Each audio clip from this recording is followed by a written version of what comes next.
A very good morning to all of you and this is your प्यारा सा channel love you chemistry and myself R K Rajput.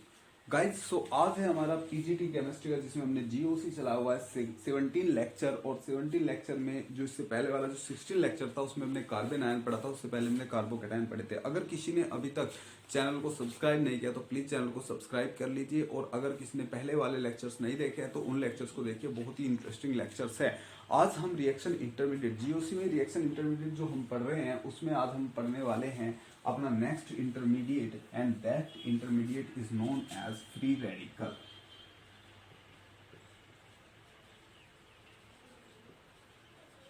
और free radical से बाद में हम पढ़ेंगे कार्बिन नाइट्रेट वगैरह, ठीक है ना। तो हम स्टार्ट करते हैं फ्री रेडिकल।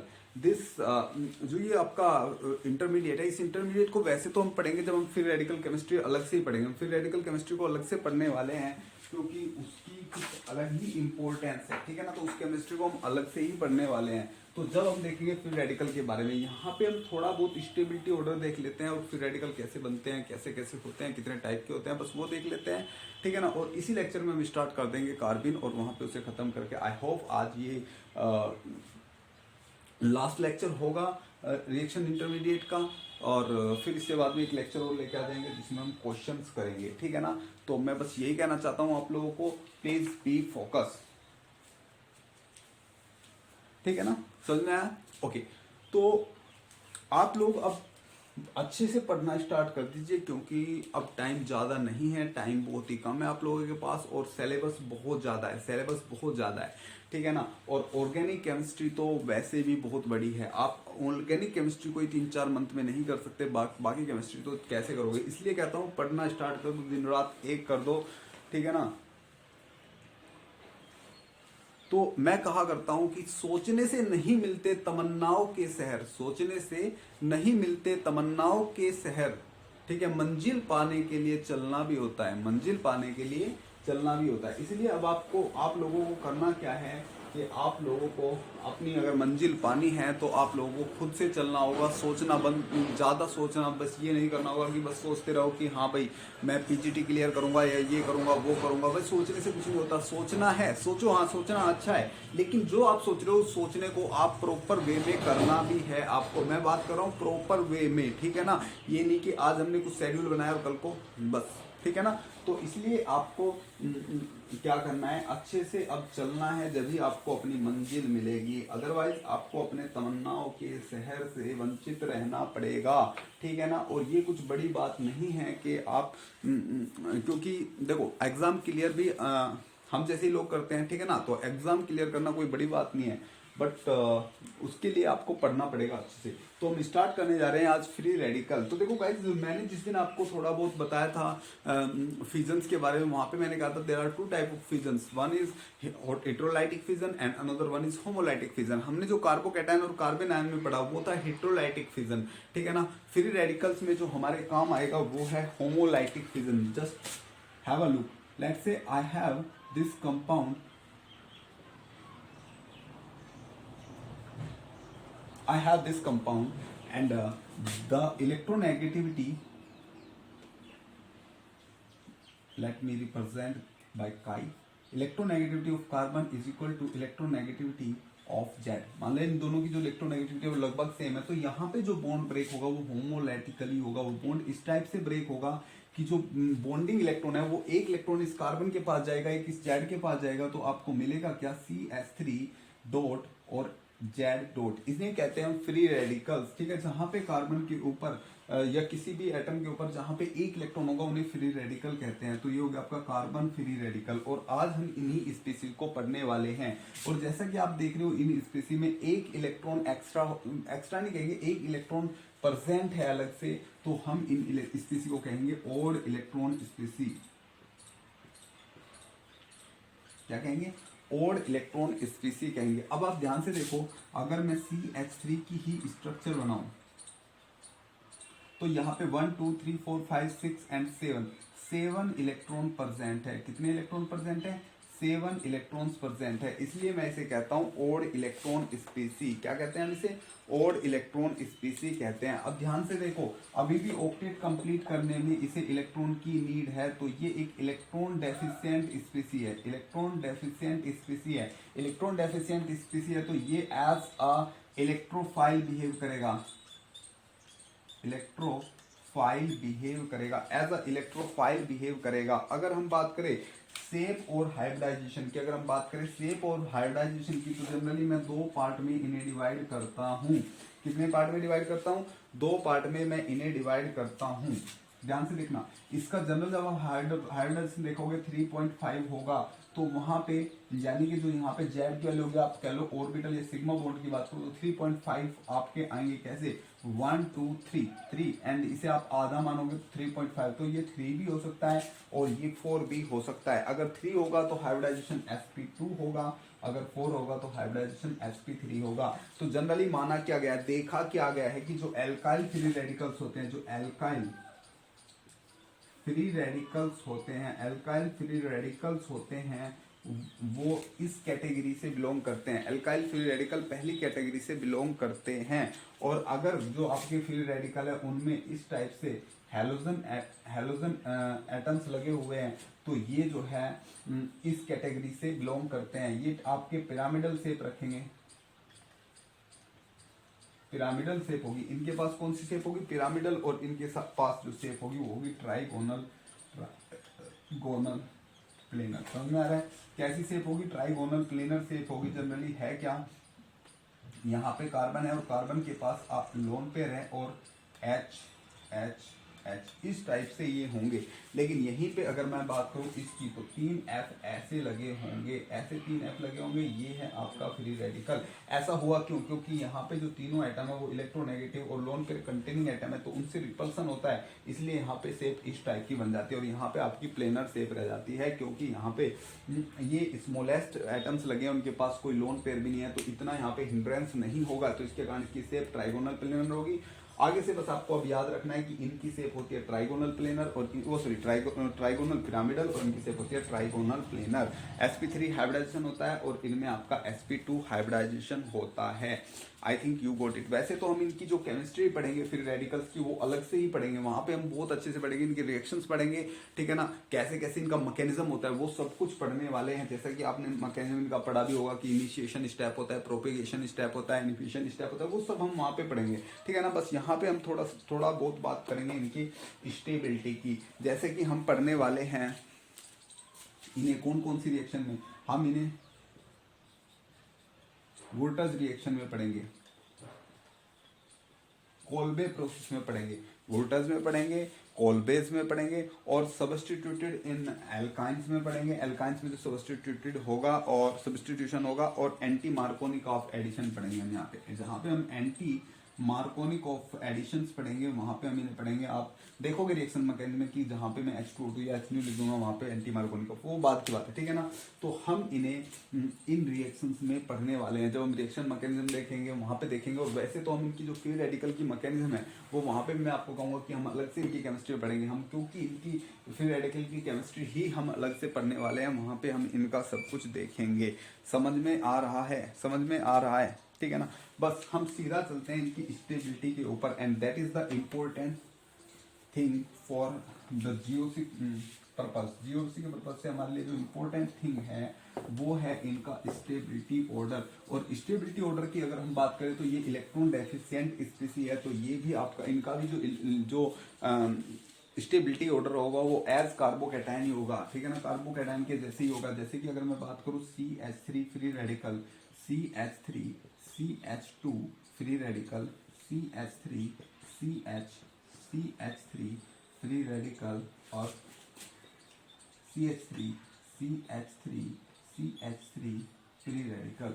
तो अगर इनकी बात करूं तो यहाँ पे ये प्लस आई इफेक्ट लगेगा, ये हाइपर कॉन्जुगेशन, आप प्लस आई लगेगा, आप हाइपर कॉन्जुगेशन पाओगे। यहाँ पे 3 9 अल्फा हाइड्रोजन है तो 9 हाइपर कॉन्जुगेशन स्ट्रक्चर होगी, यहाँ पे 6 हाइपर कॉन्जुगेशन स्ट्रक्चर होगी, यहाँ पे 1 3 हाइपर कॉन्जुगेशन स्ट्रक्चर होगी। तो जितना ज्यादा हाइपर कॉन्जुगेशन स्ट्रक्चर होगी उतना ज्यादा स्टेबिलिटी मिलेगी, क्योंकि इलेक्ट्रॉन डेफिशिएंट स्पीसीज है। तो टर्सरी एल्काइल फ्री रेडिकल क्या होंगे, सबसे ज्यादा स्टेबल होंगे, देन सेकेंडरी, देन प्राइमरी, और देन आपका methyl alkyl radical free radical. समझ में आ रहा है, कोई दिक्कत? अब अगर मैं बात करूं CH2 double bond CH2 free radical, this free radical is, what is the type of free radical is that? तो ये क्या होगा, ये आपका कहलाता है एलाइल कार्बन। तो एलाइल कार्बन पे तो एलाइल फ्री रेडिकल होगा। नेक्स्ट अगर मैं बात करूं CH3 CH2 फ्री रेडिकल, और नेक्स्ट है आपका CH3 फ्री रेडिकल ABC, ठीक है ना। अब आपको बताना है सबसे ज्यादा स्टेबल कौन होगा। तो यहाँ पे ध्यान से देखो, यहाँ पे अच्छे से कॉन्जुगेशन प्लस आर इफेक्ट के थ्रू ये स्टेबल है। यहाँ पे आपका माइनस आई इफेक्ट, या आप sorry not minus I effect plus I हो, ठीक है ना, नॉट आई इफेक्ट, आप कह सकते हो 3 हाइपर कॉन्जुगेटिव स्ट्रक्चर है, यहाँ पे नो इफेक्ट, ठीक है ना। तो सबसे ज्यादा स्टेबल क्योंकि कॉन्जुगेशन से स्टेबल है, ठीक है। तो सबसे ज्यादा ए होगा, देन बी होगा, देन सी होगा। सी में कोई भी इफेक्ट नहीं है। आई होप आप लोगों को अच्छे से समझ में आ रहा होगा, ठीक है ना। यहीं पे अगर मैं नेक्स्ट की बात करूं, ठीक है, एक तो मैं एलाइल कार्बोकेटायन ले एलाइल फ्री रेडिकल ले लूं, और दूसरा मैं ले लेता हूं benzyl free radical, benzyl free radical. तो ये है CH2 फ्री रेडिकल। तो देखो हाइपर कॉन्जुगेशन यहाँ पे भी है, लेकिन यहाँ पे जो हाइपर कॉन्जुगेशन मिल रहा है वो बेंजीन रिंग से मिल रहा है, and this is more efficient hyper वो resonance than this is also plus R effect. So ये होगा more stable than this. I hope आप लोगों को समझ में आ रहा होगा, ठीक है ना। तो यहां तक हमने कुछ देखा कि फ्री रेडिकल किस टाइप से आपका फ्री रेडिकल स्टेबिलिटी मिलती है, ठीक है। एक नोट मैं आपको लिखवाना चाहता हूं, यहाँ पे एक इंपॉर्टेंट चीज मैं आपको बताना चाहता हूं, एंड दैट इंपॉर्टेंट चीज इज दैट, नोट करके लिख लीजिएगा कि यहाँ पे मैं कभी भी एरोमेटिसिटी से स्टेबिलिटी डिफाइन नहीं कर सकता। क्यों, ध्यान से सुनो, यहाँ पे ये 7 इलेक्ट्रॉन स्पीसी, और 7 इलेक्ट्रॉन स्पीसी में कभी भी एरोमेटिक स्पीसी को आप डिफाइन नहीं कर सकते। रोड इलेक्ट्रॉन स्पीसी है, ठीक है ना, 4n+2 को फॉलो ही नहीं करेंगे तो एरोमेटिक कैसे होगी, ठीक है ना। तो एरोमेटिसिटी के बेस पे कभी भी फ्री रेडिकल को स्टेबिलिटी को डिफाइन नहीं किया जा सकता। तो आई होप आपको फ्री रेडिकल समझ में आया होगा। हम क्या करते हैं, इनके question free radical, carbon ion और कार्बिन के क्वेश्चन एक साथ करेंगे। हम क्या करते हैं, नेक्स्ट हम स्टार्ट कर लेते हैं कार्बिन, ठीक है, अभी साथ साथ में हो जाएगा, क्योंकि छोटे छोटे टॉपिक है, छोटे छोटे इंटरमीडिएट से हम इन्हें यहाँ पे कर लेते हैं। वैसे तो इनको हम बाद में अच्छे से पढ़ेंगे, ठीक है ना। नेक्स्ट हम स्टार्ट कर लेते हैं कार्बिन। तो carbene is not that much important, but this is या quite important thing, right? You can say XCZ। मान ली कोई इस टाइप का कंपाउंड है और यहाँ पे 2 इलेक्ट्रॉन ऐसे रखे हुए हैं।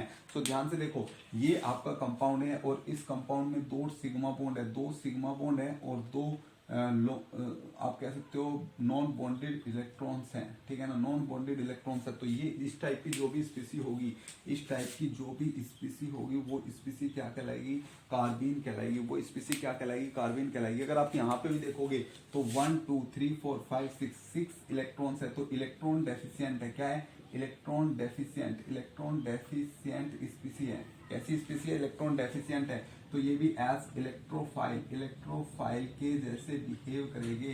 ये भी कैसे बिहेव करने वाली है, इलेक्ट्रोफाइल के जैसे बिहेव करने वाली है। समझ में आ रहा है, इलेक्ट्रोफाइल के जैसे हाईली अनस्टेबल होते हैं। ये क्या होते हैं, हाईली अनस्टेबल होते हैं, ठीक है ना, हाईली अनस्टेबल होते हैं। अगर मैं बात करूं रिएक्शंस की कौन कौन सी रिएक्शंस में ये यूज होते हैं, तो ये एक रिएक्शन आएगी राइमर टीमैन रिएक्शन, एक राइमर टीमैन रिएक्शन आएगी।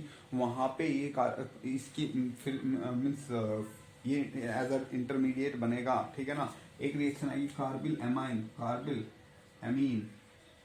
इन रिएक्शंस में ये आपका एज अ इंटरमीडिएट यूज होगा, क्या, कार्बिन। तो आप लोगों को समझ में आएगा क्या होता है कार्बिन, गॉट इट, ठीक है ना। अब हम बात कर लेते हैं इससे आगे कि टाइप्स ऑफ कार्बिन्स की। तो देयर आर 2 टाइप ऑफ कार्बिन्स। कितने टाइप की कार्बिन होती है, 2 टाइप्स ऑफ कार्बिन्स। ये चीज आपको पता भी होगी वैसे।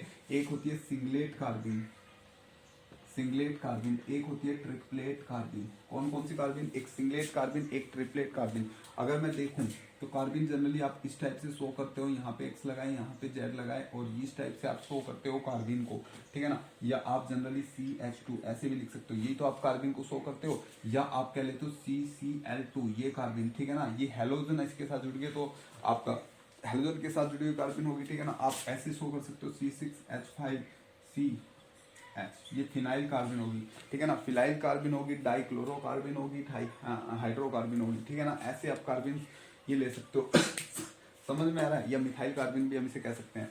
तो ये कार्बिन होती है। अब हम देखते हैं सिंगलेट कार्बिन क्या होगी और व्हाट इज द ट्रिपलेट कार्बिन। अब ध्यान से देखना, अगर अगर जो कार्बिन है उसमें जो दो इलेक्ट्रॉन है वो दोनों इलेक्ट्रॉन पेयर्ड है, दोनों इलेक्ट्रॉन कैसे हैं?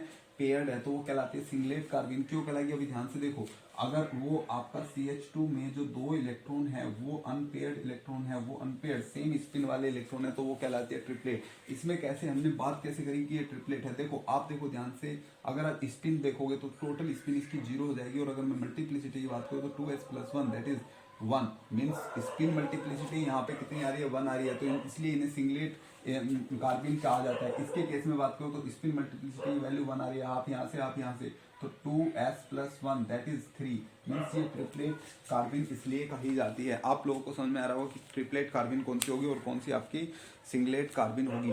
जनरली ये sp2 हाइब्रिडाइज होती है और ये sp हाइब्रिडाइज होती है। अगर मैं कार्बन की बात करूँ तो 1s2 2s2 2p2, so let's say this is 2s and this is 2p, तो 1s2 2s2 and 2p2 इस टाइप से कुछ होगा, ठीक है। अब कितने यहाँ पे कितने एटम्स जोड़ने हैं? 2h जोड़ने हैं, तो एक h यहाँ पे आके जुड़ जाएगा, एक h आप ऐसे जोड़ सकते हो।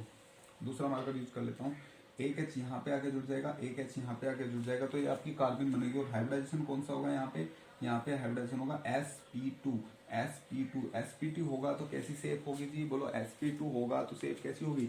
लीनियर शेप होगी। अब इसके बारे में बात कर लेते हैं। अगर दूसरे वाला होगा 1s2 2s2 2p2, ठीक है ना, तो 2s ये रहा और 2p ये रहा, तो 1s2 यहाँ पे 2 होंगे, यहाँ पे। लेकिन इसमें आपको इसमें क्या करते हो आप? एक इलेक्ट्रॉन को एक्साइट कर देते हो। जो ट्रिपलेट स्टेट होते हो एक्साइटेड स्टेट में होते हैं कुछ इस टाइप का। अब 2 हाइड्रोजन है, आप 2 हाइड्रोजन जोड़ दोगे तो बाकी ये क्या होगा? ये हाइब्रिडाइजेशन हो गया, sp हाइब्रिडाइजेशन। बाकी 2 अनहाइब्रिड p ऑर्बिटल बचेंगे। क्या बचेंगे? 2 अनहाइब्रिड p ऑर्बिटल बचेंगे। यही क्या होते हैं आपके? यही आपके यहाँ पे नॉन बॉन्डिंग इलेक्ट्रॉन्स होते हैं, और वो दोनों अलग अलग स्टेट में है। इसलिए यहाँ पे स्पिन मल्टीप्लिसिटी क्या आ गई? इसकी 3 आ गई, इसलिए आपका ट्रिपलेट कार्बिन हो गया, ठीक है ना। समझ में आ रहा है? ठीक है। अब अगर मैं sp2 यहाँ पे sp2 की बात करूँ तो ट्राइगोनल प्लेनर स्ट्रक्चर होगी। कैसी स्ट्रक्चर होगी? Trigonal planar. तो ये कार्बन है, कुछ इस टाइप से आपका इसका स्ट्रक्चर होगा। समझ में आ रहा है? कुछ इस टाइप से होगा। यहाँ पे एक H जुड़ा होगा, यहाँ पे एक H जुड़ा होगा, और यहाँ पे आपका ये वाला इलेक्ट्रॉन होगा। क्योंकि देखो इस बार जो इलेक्ट्रॉन है वो हाइब्रिड ऑर्बिटल में है, और ये देखो ये आपका अनहाइब्रिड ऑर्बिटल है। अनहाइब्रिड ऑर्बिटल, ये आपका अनहाइब्रिड ऑर्बिटल है, ये हाइब्रिड ऑर्बिटल है। तो इलेक्ट्रॉन कहाँ पे? हाइब्रिड ऑर्बिटल में है। यहाँ पे अगर मैं बात करूँ तो कार्बन के पास इसकी कैसी शेप है? लीनियर शेप है, तो इस टाइप से लीनियर शेप होगी। और आपका unhybrid orbital, 2 unhybrid p orbital बचे हैं, तो 1 2 2 अनहाइब्रिड p ऑर्बिटल बचे हैं, और दोनों में एक एक इलेक्ट्रॉन है, तो आप इसे इस टाइप से लिख सकते हो। समझ में आ रहा है? और यहाँ पे एक H जुड़ा होगा, यहाँ पे एक H जुड़ा होगा। समझ में आपको आ रहा है? क्या कैमरे में प्रॉपर आ रहा है? यप, ठीक है ना। तो ये आपकी लीनियर शेप होगी, और ये समझ में आ रहा है? अब देखो इसमें जो दोनों इलेक्ट्रॉन है वो अनपेयर्ड इलेक्ट्रॉन है। कैसे इलेक्ट्रॉन है? अनपेयर्ड इलेक्ट्रॉन है। इसमें अनपेयर्ड इलेक्ट्रॉन है, उसमें दोनों पेयर्ड इलेक्ट्रॉन है। पेयर्ड इलेक्ट्रॉन है तो ये डायामैग्नेटिक होगा। कैसा होगा? डायामैग्नेटिक। और ये कैसा होगा? ये आपका पारामैग्नेटिक होगा। यहाँ पे एक स्पेक्ट्रा आता है, ESR स्पेक्ट्रा, ठीक है ना, आप लोगों ने पढ़ा भी होगा। तो ये ESR इनएक्टिव होगा क्योंकि अनपेयर्ड है, और यहाँ पे ये ESR एक्टिव होगा। ESR एक्टिव होगा, ठीक है ना। इतना आप लोगों को अच्छे से समझ में आ रहा है, ठीक है ना, कोई दिक्कत? तो जनरली ऐसा शेप होना चाहिए था, लेकिन यहाँ पे लोन पेयर है तो according to VSEPR theory, valence shell electron pair repulsion theory के अकॉर्डिंग इसकी जो शेप हो जाती है वो बेंट हो जाती है। इसकी शेप कैसी हो जाती है? बेंट हो जाती है, इस टाइप की शेप हो जाती है। और उसकी शेप क्या है? लीनियर शेप है। समझ में आ रहा है जी? लीनियर शेप है। इस ये जो आपकी सिंगलेट एल्कीन है इसे हॉट मिथाइलिन भी कहते हैं। क्या कहते हैं? Hot methylene. क्या कहते हैं? हॉट मिथाइलिन भी कहते हैं। समझ में आ रहा है? और इसे आप कोल्ड मिथाइलिन भी कहते हो, कोल्ड मिथाइलिन। ट्रिपलेट कार्बिन को हम कोल्ड मिथाइलिन भी कहते हैं और इसे हॉट मिथाइलिन कहते हैं। आई होप आप लोगों को समझ में आ रहा होगा। ठीक है ना? चलो अब हम बात करते हैं इससे बाद में स्टेबिलिटी ऑर्डर की। तो ये चीजें आपको ध्यान रखनी है, बहुत ही अच्छे से ध्यान रखनी है। ठीक है ना? नेक्स्ट हम बात करते हैं स्टेबिलिटी की। तो आपको जनरली ध्यान रखना है इन जनरल केस, ठीक है ना, जो ट्रिपलेट कार्बिन होती है, ट्रिपलेट कार्बिन होती है वो स्टेबल होती है, मोर स्टेबल होती है देन सिंगलेट कार्बिन। सिंगलेट कार्बिन क्या बोला मैंने बोला ट्रिपलेट कार्बिन सिंगलेट कार्बिन से ज्यादा स्टेबल होती है। ट्रिपलेट कार्बिन सिंगलेट कार्बिन से ज्यादा स्टेबल होती है। स्टेबल क्यों है? ध्यान से देखना, स्टेबल क्यों है? आपने अभी शेप देखी थी, कैसी शेप होती है? बैंड शेप होती है। कैसी शेप है जी? Band shape. आप यहाँ पे ऐसे दिखा सकते हो, ये एच और यहाँ पे लोन पेयर। तो लोन पेयर का क्या है जी? रिपल्सन है। लोन पेयर का रिपल्सन है। लेकिन वहीं पे अगर मैं सिंगलेट की बात करूँ तो सिंगलेट में कुछ ऐसा केस है, सिंगलेट में कुछ ऐसा केस है। तो यहाँ पे 180 डिग्री पे है, तो यहाँ पे कोई रिपल्सन नहीं है। समझ में आ रहा है? यहाँ पे रिपल्सन कोई नहीं है, 180 डिग्री है। यहाँ पे एंगल होता है 103 डिग्री, यहाँ पे 180 डिग्री, तो यहाँ पे रिपल्सन नहीं है। समझ में आ रहा है? इसलिए जो ये है, सॉरी, ट्रिपलेट वाली और ये सिंगलेट वाली, इसलिए जो ट्रिपलेट एल्कीन होती है वो स्टेबल होती है देन सिंगलेट एल्कीन। समझ में आ रहा है? ट्रिपलेट एल्कीन सिंगलेट एल्कीन से क्यों स्टेबल होती है। लेकिन यहीं पे ये केस कब का है? ये केस जब का है जब आपके पास CH2 हो। कौन सी एल्कीन हो? मिथाइल एल्कीन हो। ठीक है ना? ये केस तब के लिए है जब आपके पास मिथाइल एल्कीन हो। ठीक है ना? तब ट्रिपलेट सिंगलेट से ज्यादा स्टेबल होगी। लेकिन यहीं पे अगर एक केस आ जाए CCl2, ठीक है ना, और ये आपका सिंगलेट कार्बिन है और यहाँ पे आपका ट्रिपलेट कार्बिन है, तो ध्यान रखना इनके केस में जो सिंगलेट कार्बिन होती है, सिंगलेट कार्बिन स्टेबल होती है। देखो ध्यान से सुनो, डाई हेलो कार्बिन में, डाई हेलो कार्बिन या डाई हेलो मिथाइलिन में जो आपका कार्बिन स्टेबल होती है वो सिंगलेट कार्बिन ज्यादा स्टेबल होती है than triplet carbene. And what is the reason for that? Reason is very simple. मैंने क्या कहा? फिर से सुनो, जो ट्रिपलेट कार्बिन होती है उससे ज्यादा स्टेबल होती है singlet कार्बिन in case of die hello कार्बिन। Let's say this is Cl and this is the lone pair, this is the case, right? So this lone pair is present in what? In hybrid orbital, and there is a one vacant orbital also present over here. So now what will happen? Now Cl has lone pair, ध्यान से देखो, Cl has lone pair, तो होगा क्या? यहाँ से जो ये इलेक्ट्रॉन होंगे वैकेंट ऑर्बिटल में चले जाएंगे और इसे क्या करेंगे? स्टेबलाइज करेंगे, क्योंकि इलेक्ट्रॉन डेफिशिएंट था। लेकिन अगर मैं बात करूँ, ये कौन सा है जी? सिंगलेट कार्बिन है। और यहीं पे अगर मैं बात करूँ ट्रिपलेट कार्बिन की, किसकी बात करूँ? ट्रिपलेट कार्बिन की बात करूँ, ट्रिपलेट कार्बिन। तो ट्रिपलेट कार्बिन में केस कुछ ऐसा होगा, यहाँ पे जो लोन पेयर होंगे उस लोन पेयर में बैक बॉन्डिंग नहीं होगी। यहाँ पे थ्रू बैक डोनेशन के जरिए क्या होगा? इनकी जो इलेक्ट्रॉन डेफिशिएंसी है वो कम हो जाएगी, स्टेबलाइज हो जाएंगे। स्टेबलाइज नहीं होगा तो मैं फिर से कहना चाहता हूँ, यहाँ पे ले लेता हूँ सिंगलेट और यहाँ पे लेता हूँ ट्रिपलेट, और मैं यहाँ पे ले लेता हूँ CH2 कार्बिन और यहाँ पे ले लेता हूँ CCl2 कार्बिन। तो इनके केस में ट्रिपलेट कार्बिन ज्यादा स्टेबल होती है और इनके केस में सिंगलेट कार्बिन ज्यादा स्टेबल होती है। समझ में आ रहा है? ट्रिपलेट कार्बिन ज्यादा स्टेबल होती है, इनके केस में सिंगलेट कार्बिन स्टेबल होती है। आपको समझ में आया होगा क्यों मैंने ऐसा कहा। अब एक बात सुन लो, अगर कहीं पे नहीं दिया है कि कौन सी, यानी कि आपका ना तो मल्टीप्लिसिटी दिया ना ये बताया गया कि कौन सी कार्बिन यहाँ पे है ना, तो वहां पे आप हमेशा मान के चलोगे कि वो सिंगलेट कार्बिन है। क्या है जी? सिंगलेट कार्बिन है। समझ में आ रहा है कि वो क्या है? सिंगलेट कार्बिन है। अब अगर मैं यहाँ पे आपसे पूछूं CF2 है आपके पास, CCl2 है आपके पास और CbR2 है आपके पास, ये कार्बिन आपके पास है और ये सारी सिंगलेट कार्बिन है। ये सब क्या है? सिंगलेट कार्बिन है।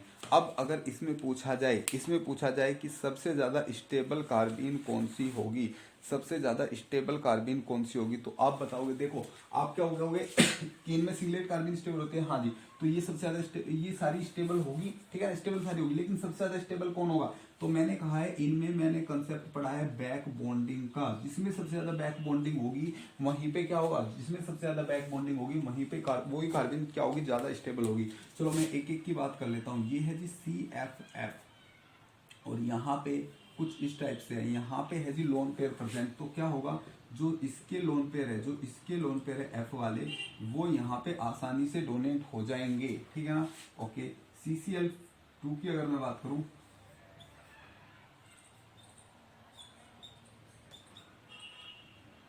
तो यहाँ के जो लोन पेयर है वो यहाँ पे डोनेट हो जाएंगे। यहीं पे अगर मैं बात करूँ CBr,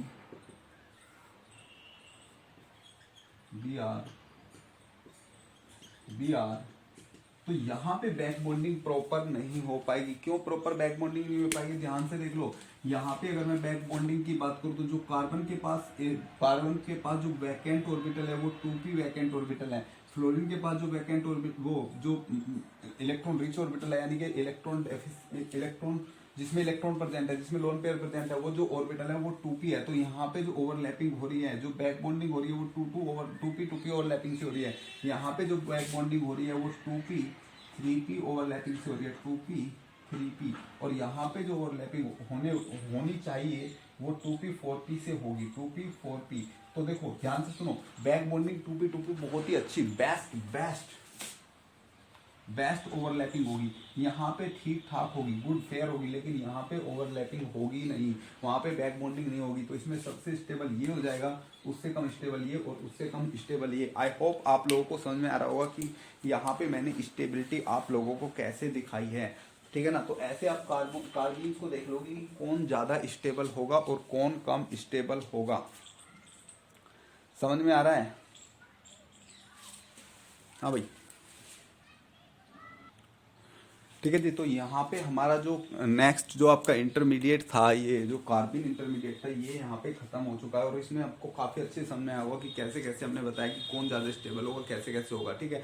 बाकी कार्बिन को जब रिएक्शन में आएगा हम वहाँ पे देख लेंगे, ठीक है। इससे आगे जो आपका नेक्स्ट इंटरमीडिएट होगा, वो नेक्स्ट इंटरमीडिएट है नाइट्रीन और फिर होगा कार्बाइन। उसमें हम ज़्यादा नहीं पढ़ेंगे, वो हम जब हमें ज़रूरत पड़ेगी वहाँ पे पढ़ लेंगे हम रिएक्शन मैकेनिज्म में। लेकिन यहाँ पे हम उनके बारे में थोड़ा थोड़ा देख लेंगे, जिससे कि हम स्टेबिलिटी वाले क्वेश्चन या और जो क्वेश्चन आते हैं जीओसी के, वो क्वेश्चंस यहाँ से कर सके। तो हम नेक्स्ट आपका जो चीज जो नेक्स्ट इंटरमीडिएट स्टार्ट करने वाले हैं, that is your second last intermediate जो हम यहाँ पे करने वाले हैं। And not that much important for you, and that is नाइट्रीन। क्या होगा जी? वो होगा आपका नाइट्रीन। तो नाइट्रीन जो कंपाउंड होते हैं वो जनरली होते हैं किसके जैसे? वो कार्बिन के थोड़े जैसे ही होते हैं। तो नाइट्रीन कुछ इस टाइप के होते हैं, यहाँ पे 2 इलेक्ट्रॉन होते हैं और ऐसे 2 इलेक्ट्रॉन आपके, यानी कि मीन्स आपके 4 इलेक्ट्रॉन्स यहाँ पे होते हैं। तो आप अगर बात करोगे यहाँ से तो कितनी इलेक्ट्रॉन स्पीसी है यहाँ पे, तो आप देख सकते हो 1 2 3 4 5 6 इलेक्ट्रॉन स्पीसी है। 6 इलेक्ट्रॉन स्पीसी है तो आपका इलेक्ट्रॉन डेफिशिएंट है तो एज अ इलेक्ट्रोफाइल बिहेव करेंगे। कैसे बिहेव करते हैं? As a strong electrophile. आप कह सकते हो स्ट्रॉन्ग इलेक्ट्रोफाइल बिहेव करते हैं। फिर से मैं कहता हूँ जो नाइट्रीन होते हैं वो फिर से 2 पार्ट में डिवाइड हो सकते हैं। एक क्या होगा आपका सिंगलेट कार्बिन होगा और दूसरा कार्बिन जो होगा वो होगा आपका ट्रिपलेट कार्बिन, ठीक है ना। सिंगलेट कार्बिन और दूसरा होगा आपका ट्रिपलेट कार्बिन। तो अगर मैं सिंगलेट कार्बिन की बात करूं तो ये कुछ इस टाइप से होगा आपका सिंगलेट कार्बिन। यहाँ पे हाथ जोड़ देता हूँ, ये होगा आपका सिंगलेट कार्बिन, ठीक है ना। अगर मैं यहीं पे चलो एच लिख देता हूँ, ये आपका सिंगलेट कार्बिन होगा। अगर मैं यहीं पे बात करूँ ट्रिपलेट कार्बिन की, किसकी बात करूँ? ट्रिपलेट कार्बिन। तो ट्रिपलेट कार्बिन कुछ इस टाइप से होगा, ठीक है ना। तो सिंगलेट का ट्रिपलेट कार्बिन में आप देख रहे दोनों इलेक्ट्रॉन अलग अलग है, तो स्पिन यहाँ से 1 होगी, स्पिन मल्टीप्लिसिटी 3 होगी, यहाँ पे स्पिन आपकी 0 होगी, तो स्पिन मल्टीप्लिसिटी कितना होगा यहाँ पे स्पिन मल्टीप्लिसिटी आपका 1 होगा, तो ये सिंगलेट होगी, ये डायमैग्नेटिक होगा, ये पैरामैग्नेटिक होगा, ये सर इनएक्टिव, ये सर एक्टिव, ठीक है ना। इतना सब कुछ आपको समझ में आ रहा होगा। ध्यान रखना मोस्ट ऑफ द केसेस में ट्रिपलेट कार्बिन ही ज़्यादा स्टेबल, ट्रिपलेट कार्बिन ही स्टेबल होती है then singlet कार्बिन।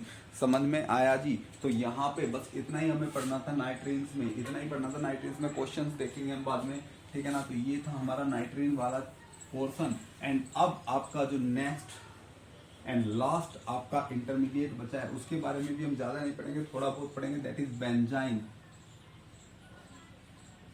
That is benzyne, this is our last reaction intermediate, that is benzyne. Okay, so this is all about benzene and benzene is looking like this. So here this is ये आपको दिख रहा है थोड़ा benzene की तरह, बस यहाँ पे आपको ट्रिपल बॉन्ड दिख रहा है। ये जो ट्रिपल बॉन्ड होता है वो होता है side wise overlapping of sp2 orbital. जो sp2 ऑर्बिटल होता है कार्बन का, उनका साइड वाइज रिंग से बाहर ओवरलैप हो जाता है, फॉर्म्स पाई बॉन्ड, जो पाई बॉन्ड बना लेते हैं आउटसाइड द रिंग, रिंग के बाहर, and out of the plane of pi system of ring. Means जो आपका रिंग होता है उससे बाहर ये आपका ओवरलैपिंग होता है, यहाँ पे आपका बाहर पाई बॉन्ड बनता है, और ये जो है प्लेन से आउट होता है। मीन्स ये पूरा सिस्टम अगर प्लेनर है तो ये आपका प्लेन से बाहर है इस साइड, ठीक है ना। समझ में आ रहा है, ये ऐसे बाहर है, आप लोग समझ भी रहे होंगे। ये आपकी एक न्यूट्रल स्पीसी होती है। क्या होती है? न्यूट्रल स्पीसी होती है। Triple bond is not like alkyne, यानी कि जो ट्रिपल बॉन्ड होता है ये एल्काइन के जैसे बिहेव नहीं करता, ठीक है ना। Outer bond is not in conjugation, जो आउटर बॉन्ड होता है ये कॉन्जुगेशन में भी नहीं होता। कॉन्जुगेशन में अंदर वाले बॉन्ड होते हैं, वो मैंने यहाँ पे रिंग बना दिया है। तो it was all about the intermediate. तो यहाँ पे आपका इंटरमीडिएट टोटल खत्म होता है। जो बाकी चीजें छोटी मोटी चीजें रह गई है वो हम बाद में कर लेंगे, ठीक है ना। समझ में आ रहा है। अब इससे आगे हम करते हैं यहाँ पे कुछ प्रीवियस ईयर क्वेश्चंस, ठीक है ना। तो हम देखते हैं कुछ previous year questions. So guys हम मिलते हैं नेक्स्ट लेक्चर में, और नेक्स्ट लेक्चर में हम करने जा रहे हैं इंटरमीडिएट के प्रीवियस ईयर के क्वेश्चंस। और यहाँ पे हम बहुत सारे प्रीवियस ईयर क्वेश्चंस करेंगे जीओसी के, जो आपका प्रीवियस ईयर में यूपीपीसीएस में आए थे और आपका जीआईसी वगैरह में आ रखे हैं, और जो आपका पीजीटी में आ रखे हैं। यही बैच आपका ये बैच मैं फिर से कह रहा हूँ काफी इंपॉर्टेंट है। PGT, UP PGT chemistry, UP PGT chemistry, जो आपका यूपी पीजीटी है, जो पहले और जो अभी आपका यूपी पीजीटी निकला है जीआईसी के थ्रू, ठीक है ना। जो अभी आपका गवर्नमेंट इंटर कॉलेज वाला जो पीजीटी निकला है, इन दोनों में काफी इंपॉर्टेंट है। मैं फिर से कह रहा हूं, तो आप लोग चैनल को सब्सक्राइब कर लीजिए, ठीक है ना, और बहुत अच्छे से पढ़िए, ठीक है ना। जीओसी बहुत ज्यादा इंपॉर्टेंट है। नेक्स्ट जो आपकी क्लास होगी हम उसमें क्या करेंगे, प्रीवियस ईयर के क्वेश्चंस करेंगे। So again best of luck and thanks for cooperation. Bye bye. Please like share and subscribe.